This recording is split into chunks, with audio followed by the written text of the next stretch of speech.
And the crowd goes wild. Yeah. Welcome, everybody. Thank you. All right, somebody, anybody, give me something here. All right, there we go. Welcome to St. Paul's. My name is Mark Hitchko. I'm the artistic director of the Steeple Concert series here at St. Paul's, and I want to welcome you to our third concert of the season. This is our fourth season, and I'm so glad to see people here. We saw the sleet starting at 4:30, and we got really concerned that no one was going to show up. So thank you for being here in person, and I saw there was a bunch of people watching online, so thank you for tuning in online. And we hope that you enjoy this performance as well. Just a couple of few notes. Obviously, if you have a cell phone, turn it off, or call your friends and tell them to show up and then turn it off, or text them. It's probably cooler. Anyway, after the concert is over, we're going to invite you to join us at a lovely reception that will be directly behind us in Hammersley Hall. Hammersley Hall is right there, but you're going to have to go all the way around in a giant circle. Just kind of keep following the hallways and taking right-hand turns until you arrive at the wine. And we hope you'll enjoy some fellowship there, and you can say hi to the artists and thank them for their amazing music. You can see there's a lot of cool props here today, which is very exciting. And so they're going to talk about all of the stuff that you're going to see, and it's very exciting and interesting and fun. But we also hope that you will come back for more traditional music. We're going to complete the sort of chamber music portion of our concert series on Sunday, March 19th, when we are presenting the amazing Talia String Quartet. So do mark your calendars. Those dates are on the inside of your program here. And then, of course, I would be remiss without telling you about the conclusion, which is our traditional spring concert, the traditional Masterworks concert here at St. Paul's with the full choir and orchestra. And this year, I'm, for the first time, publicly announcing that we will be performing Antonin Dvorak's Stabat Mater. And it's a massive monumental work for orchestra and choir. And please set your calendars for May 21st for that epic thing. We'll have a full orchestra of about 40 players and a full choir as well. So chamber music followed by a giant orchestral concert to end the season. So I hope you'll come out for that. The choir is open to interested participants. You do not need to be a member of the St. Paul's Choir. It's open to the community. So if you are a singer or you know of a singer that might be interested in participating, please shoot me a text or an email and just show up and you'll sing and it'll be great. We also want to take a moment to say that this concert and all of the concerts, especially the incredibly expensive orchestral concert at the end of the season, does not happen with ticket sales alone, and you can look around and see why that's the case. So I really want to encourage you to consider making a donation to support this concert series as we continue to present amazing music here at a reasonable price for folks in Westfield. But we also want to take a moment to acknowledge our patrons who have donated in the past. And so you'll find their names in the back of the bulletin, as well as our first corporate sponsor, the New Jersey Workshop for the Arts, that has given us a little bit of a financial assistance this coming year, as well as the Union County Granting Agency, which gave us money towards putting on this season as well. So find out more by going to our website, steepleconcerts.org, and you can just make a donation there. Or you can just write out a check, give me a pile of cash, give me your wedding ring, whatever works. But it doesn't take a village. You know that phrase, it takes a village? It takes a village and a boatload of cash to make this happen. So I do want to encourage you to consider giving generously and supporting us for future seasons as well. You've heard me yammer on enough, and I know you guys want to hear some great music, so I'm going to just take a seat here because I started the stream, so I'm going to invite Tim and Jean to join us, and here they are, the Quey Percussion Duo.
Thanks, everybody. Oh, that's pretty loud. Cool. My name is Gene, and that's Tim. We're Quey Percussion Duo. We've been together for nearly 20 years now, kind of all over the place, and now we're located in Delaware. We teach together at the University of Delaware, and we're lucky enough to be able to rehearse pretty much daily together. The repertoire we played has evolved over many years, and now we've sort of settled into presenting concerts that really are a potpourri of different instruments and sounds and aesthetics. So pretty much every piece is going to be different than the others that you've heard. The first piece is called Hamzin by French composer Manuel Sejourné. It was written for us to be premiered at the Percussive Arts Society convention in 2018 in Indianapolis. And it sort of fits the style that we often gravitate toward, sort of splitting these interlocking parts and multitasking musically. The next piece we like to play on concerts like this because it sort of shows the roots of our music as percussionists, which is really 13th century military bands. And so this music is streamed together that's pretty much those very same little military devices that are used for hundreds and hundreds of years, telling troops to go into battle or go to war, or go eat pancakes for breakfast, or whatever might be going on. So this is Faded Lines.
one of the great pleasures of being a percussionist is having to move stuff all over the stage all the time. Yeah, it's always fun. We should have just played the flute. So the next piece we're going to play is a piece called Pyrubol, written by a composer, John Bergamo, and it's written for really any instrument. It's a really unique and interesting piece. We have the music up here, so later on, if you know anything about music and you want to see what that looks like, we have it. But basically, it's a bunch of rhythm and words, or syllables, really. And these syllables are called bowls, and this is coming from Indian tabla drumming, okay, Indian the country. And basically, in that tradition, when students are learning how to play these drums, they learn all of these rhythms first, right? And they do this by learning these different syllables that represent different sounds on the drums. So what we are tasked with as players of this piece is transcribing or composing or translating what we think the composer intended with some of these syllables. So you'll hear us say several things throughout the piece and then try to implement some of those sounds on the drum. So for example, you might hear us say ta, and that'll sound something like this. So it's kind of a high sound. And then we'll say din, which is a low sound.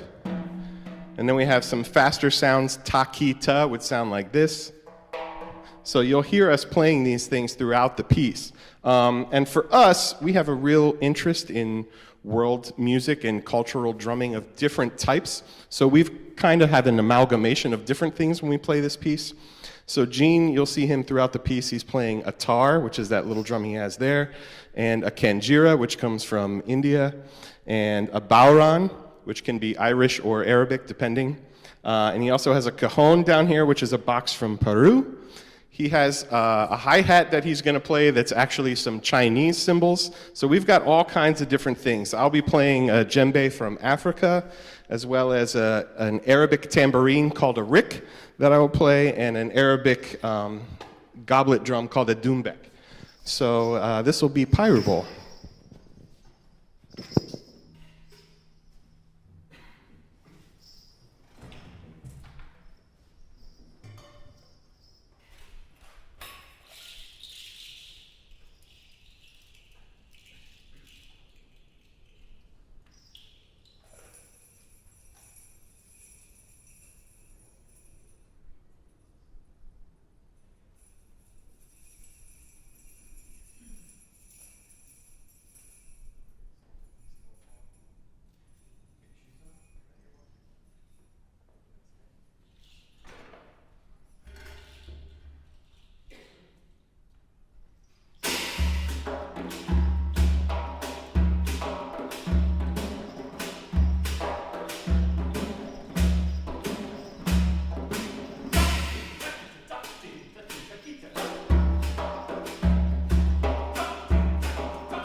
keep putting the microphones in the middle of all this stuff, so we just got to keep hunting for them.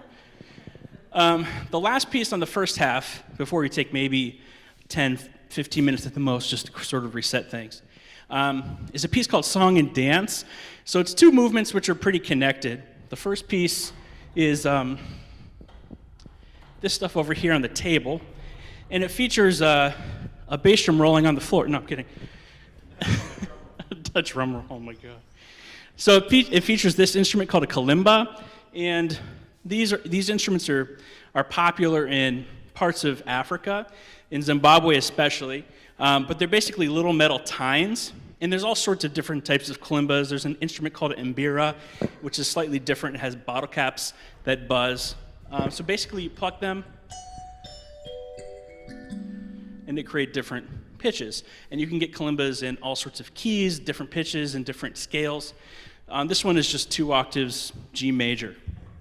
And the other thing that's going on in this first piece is it's really just sort of a soundscape, this first movement, with some bells and some bird calls and a bird tape and some rattles. And then the second movement, Dance of the Drums, is a very loud, bombastic piece featuring a conch shell, which I won't have Tim demonstrate because you'll definitely hear it. It's like a one-note melody throughout the drum groove, essentially. So, Song of the Metals, Dance of the Drums.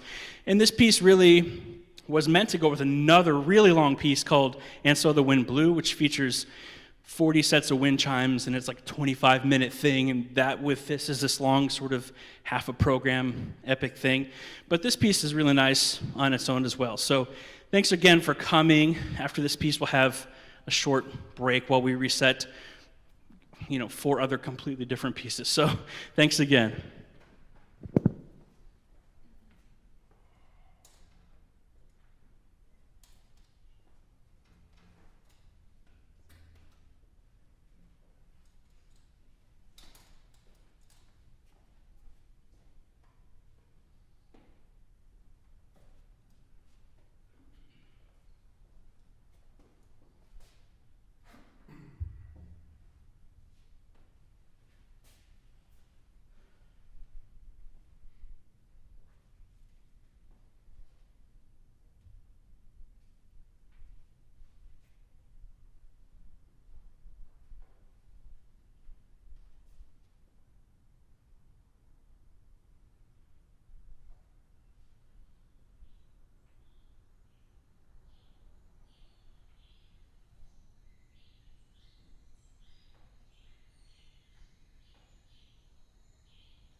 I know we're in a church, but I want to say, holy, that was cool as, right?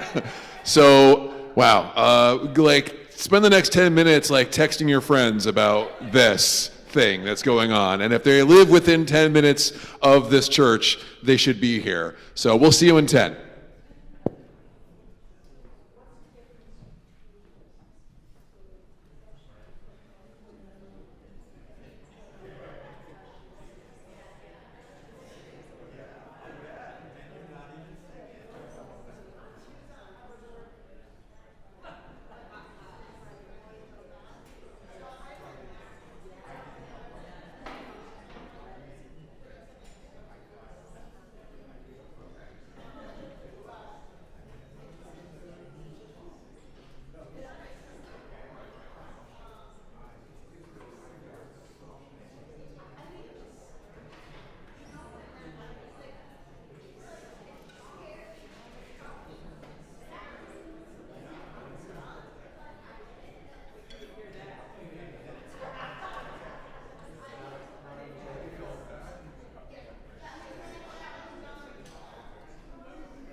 Okay, we're back with some more stuff.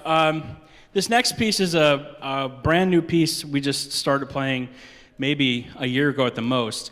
It's called Whiz Bang. It's a piece that I wrote, and it's not particularly supposed to depict anything. The title is sort of a little bit of an abstract title, which sort of means sort of like Kazam or something like that, but also it could mean there's like a World War I grenade of some type called a whiz bang, which sort of made this splash sound and you'd hear it before it actually impacted. It also could be sort of a zany piece. We've heard people's impressions of the piece sort of like very cartoonish and zany, because what we're doing is we have these mouth pianos called melodicas, and we blow into these things, and we're going to play a variety of chords or clusters, and they don't mean anything. They're not notated. We just grab whatever we want, and whatever comes out, comes out. So there's a little bit of a chance portion to the piece, but the drum stuff is written, because that's not random. So this is called Whiz Bang.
Just making sure we're all awake here. It's probably the loudest thing that's ever happened here, maybe. I don't know.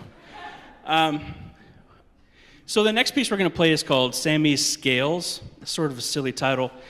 We both studied with legendary, let me help you out, Tim. There we go. Legendary vibraphonist and marimbist Dave Samuels. You might not know the name, but you know the groups he's played in, like Frank Zappa and Caribbean Jazz Project. He's had a lot of his own things. So if you listen to any jazz, I'm almost positive you've heard Dave Samuels playing before. A lot of our lessons were just sort of him jamming on vibraphone and marimba and just saying, just make something up. So a lot of what I did when we were writing this was just sort of think about some of those figures and gestures that he would show us. So it's just a fun tune and a nice contrast compared to especially that bombastic thing, whatever that was.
Thank you so much.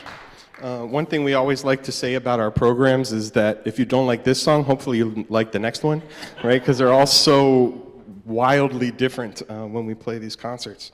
The next piece we're going to play, speaking of something different, is a piece by composer Phyllis Chen, and she's doing a lot of amazing work with music boxes and toy pianos and things like this, and making them concert instruments and concert pieces.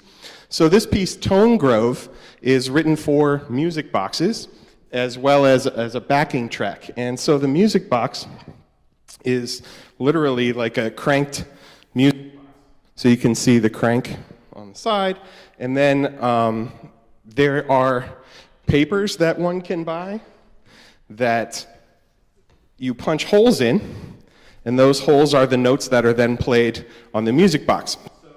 A lot of this music is already predetermined as far as what pitches are going to come out, but depending on when we're cranking and how fast we're cranking, it changes the music a lot. So we have a couple of different boxes that are used in this piece, and Gene's box particularly has some magnets inside that prepare the sound a little bit, a la John Cage prepared piano, if you know anything about that. And then also some other prepared music boxes that have thread woven within it and all kinds of different things. So you'll hear a lot of really unique sounds coming out in this piece, Tone Grove. And Gene looks like he has something to say. The other great thing about this piece is everyone in this room could definitely play this piece.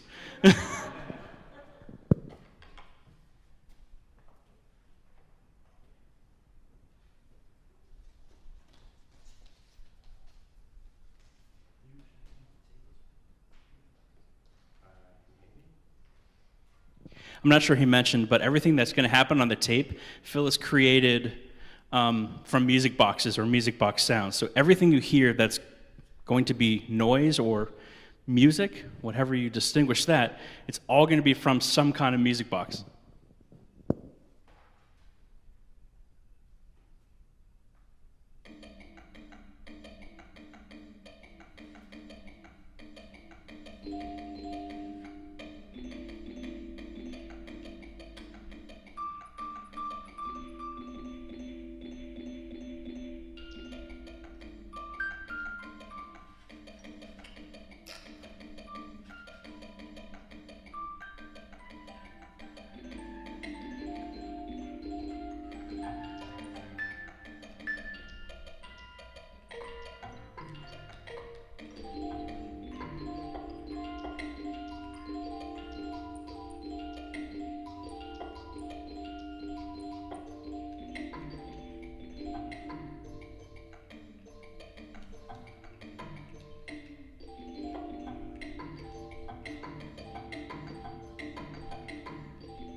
Thanks. The next piece is this setup here, and it's the third movement, the final movement of a longer piece called Impressions of Chinese Opera. I've spent the past almost 20 years studying traditional Chinese percussion. I've been to Beijing and other places in China a whole bunch, and I've had some teachers there, and it really made a huge impression on me. Well, that's kind of funny because that's the title, right? But I studied Chinese traditional percussion, but also Chinese opera. I don't know if you've ever heard Chinese opera, but this isn't supposed to be a representation of that, but really just sort of a merging of East and West cultures.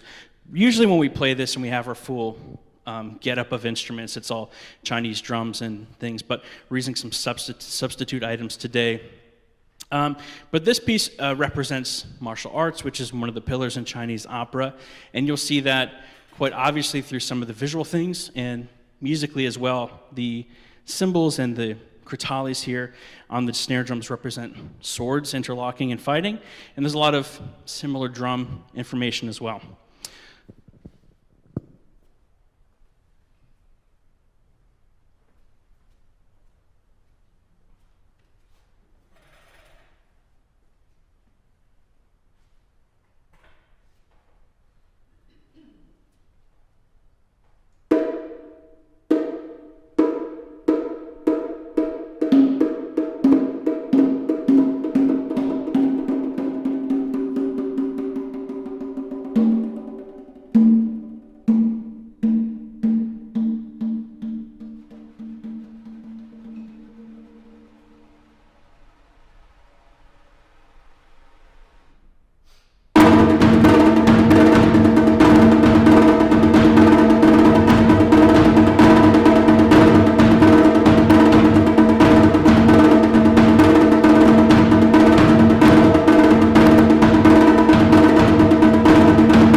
Thank you so much. Thank you. But wait, there's more. We have one more piece to play, and again, something very different, we think. This is a piece called Seesaw, written by a very pretty prominent percussion composer right now, Ivan Trevino.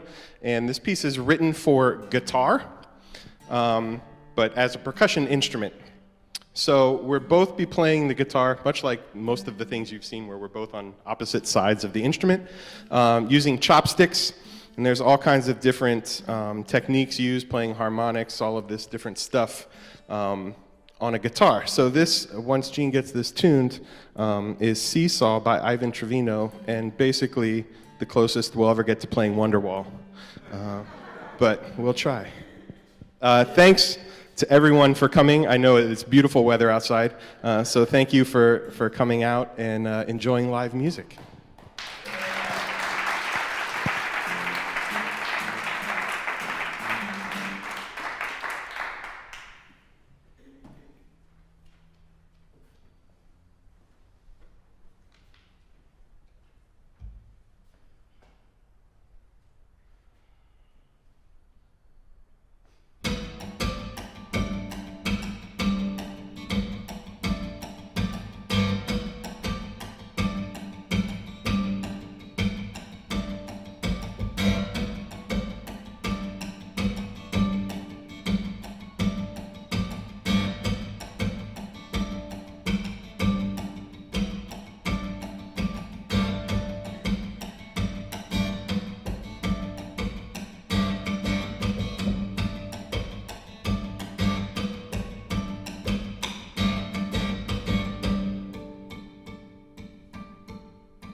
Wow. That was amazing. Okay, so I hope you enjoyed that as much as I did, because I had a great time. So, but the time is not over. We have an amazing reception for you. So you're going to just take a right out these doors, and then take a right out there, and then take another right, and you'll end up being in a room that's directly behind that stained glass window. That's Hammersley Hall. There's a lovely catered reception, so there's going to be plenty of food and wine. I want to just put this out here, because I don't want to guilt trip anyone. But you got an amazing reception and that insane concert for $25. This is why I want to encourage, tell your friends, tell your family to come out, support Steeple Concerts. We can't do this without your support. We look forward to seeing you guys again in March. We're going to have the Thalia String Quartet. They're also phenomenal, although they will not be playing martial art drums, but they will be doing cool things. So I look forward to seeing you then. Let's talk during the reception.